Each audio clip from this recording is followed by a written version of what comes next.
بسم اللہ الرحمن الرحیم۔ امر بالمعروف و نہی عن المنکر اللہ کا حکم ہے قرآن میں۔ مسلمانوں کو اللہ حکم دیتا ہے کہ تم نے اچھائی کے ساتھ کھڑے ہونا ہے اور برائی اور بدی کے خلاف کھڑے ہونا ہے، اور اس سے ایک معاشرہ زندہ رہتا ہے۔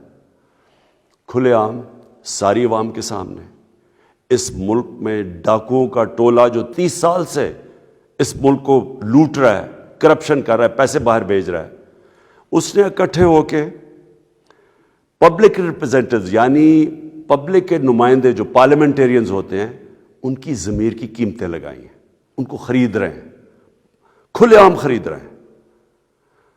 میں یہ چاہتا ہوں کہ ساری میری قوم 27 تاریخ کو میرے ساتھ نکلے، صرف ایک پیغام دینے کے لیے کہ ہم بدی کے ساتھ نہیں ہیں، ہم بدی کے خلاف ہیں۔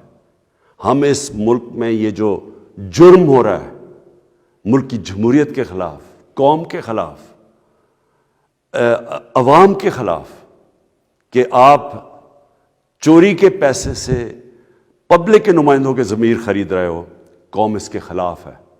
اور میں چاہتا ہوں کہ قوم نکلے میرے ساتھ 27 تاریخ کو، اور سارے پاکستان کو پتہ ہونا چاہیے کہ آگے سے کسی کی جرت نہیں ہونی چاہیے کہ اس طرح ہارس ٹریڈنگ کر کے اس ملک کی جمہوریت کو اور قوم کو نقصان پہنچائے۔ شکریہ۔